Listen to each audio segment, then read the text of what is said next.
Ryan, do you have any like Twitch plan, or are you just treating it more like I'm playing Valorant with my friends kind of deal?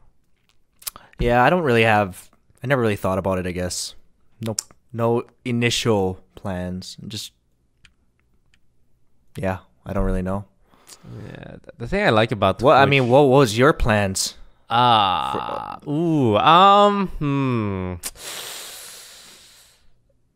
how did it work out? I think for me at least, I treated it very like grindy. It's like every day I want to like get high numbers every day. I want to like do something that people remember, and like I mostly just played games. I played Hearthstone, and it's like I just streamed it a lot.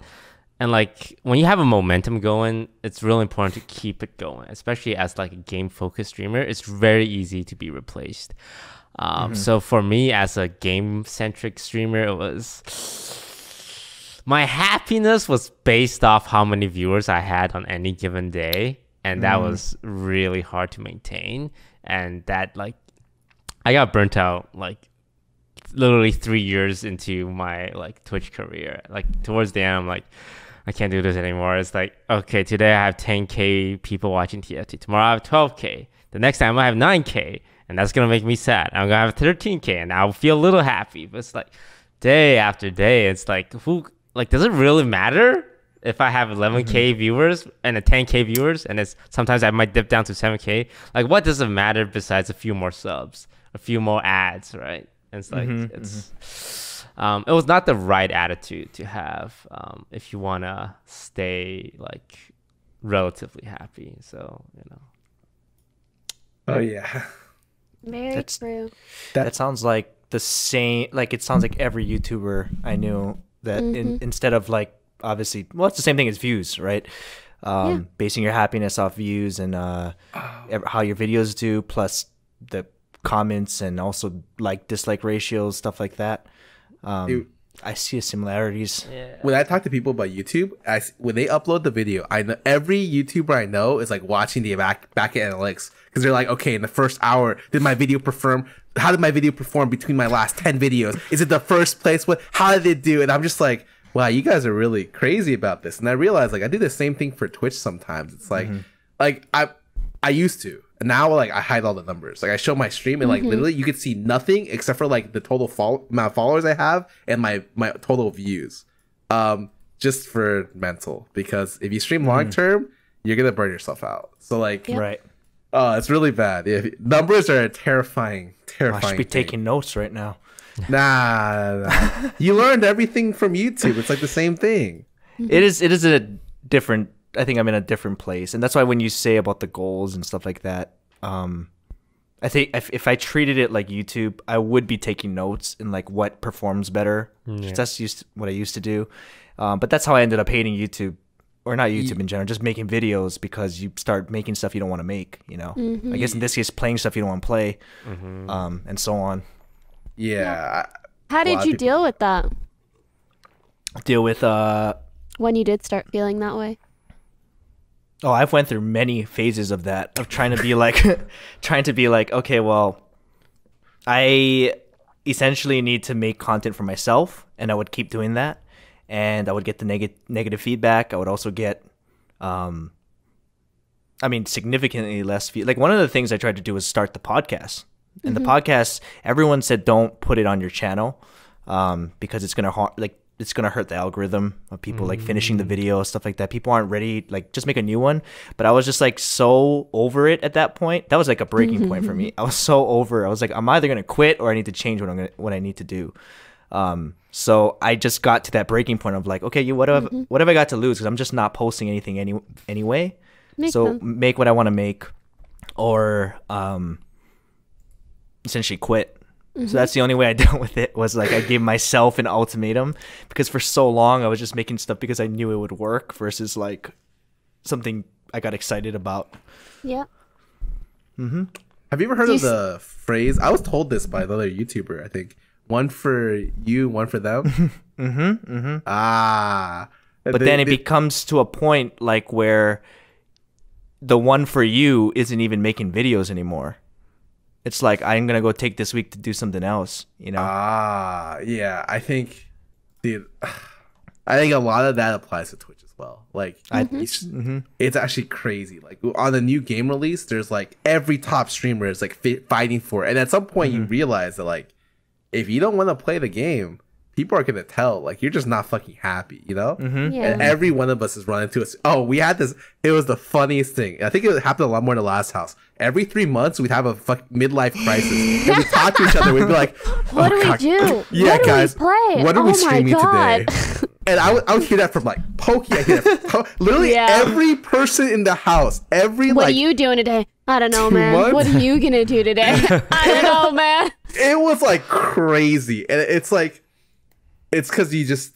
I wasn't kidding. Like, it is a treadmill sometimes, especially on Twitch, because like it's different than YouTube, right? You could stream however long you can, and like last year I streamed every day of the year, and you know what?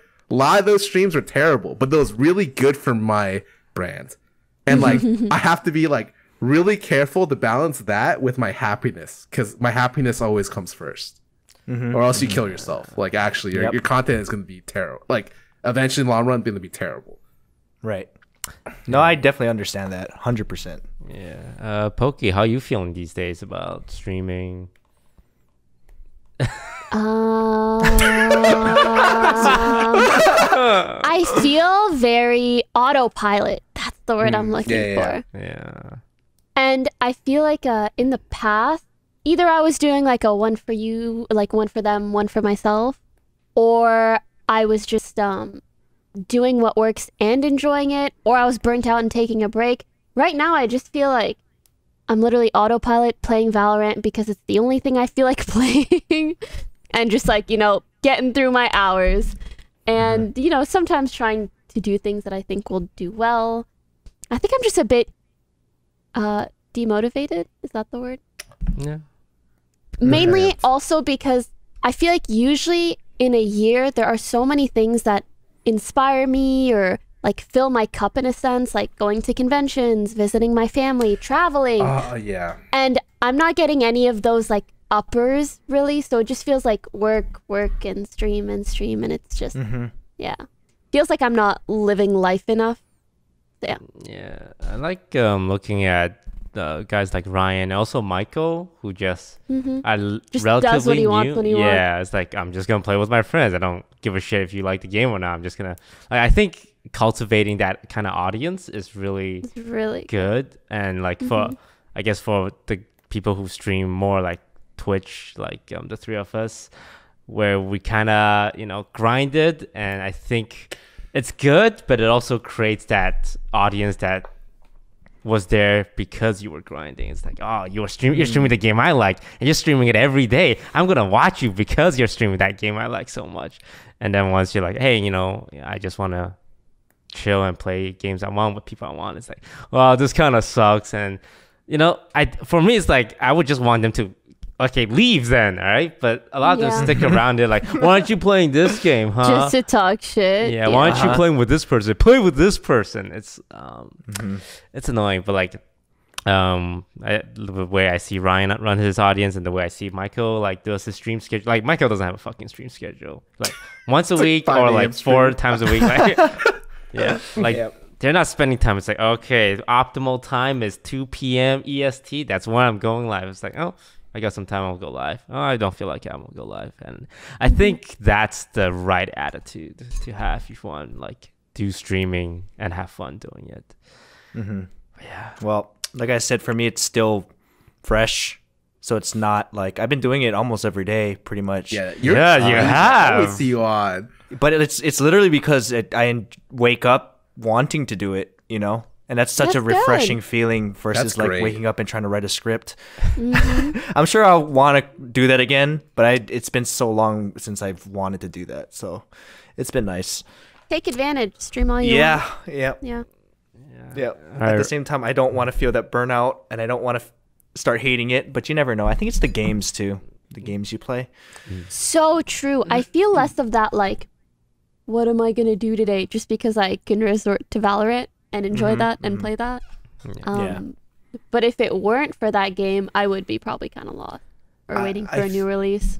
I think it's really nice because like recently, like it's been rare that we have a really big multiplayer game that like all of our friends are playing it at the same Yeah. time. So like really? Valorant Love is that. like the triple S tiered title, because like when Fortnite came out and League was kind of dying, and then like Fortnite was kind of dying, like people weren't playing the same game. Like actually, people were just playing random stuff. But then like Valorant came out this year, and luckily for Valorant, all the other multiplayer games sucked. So you're like forced to play Valorant if you want to play True. a new game. So Or you because go of that- back to League.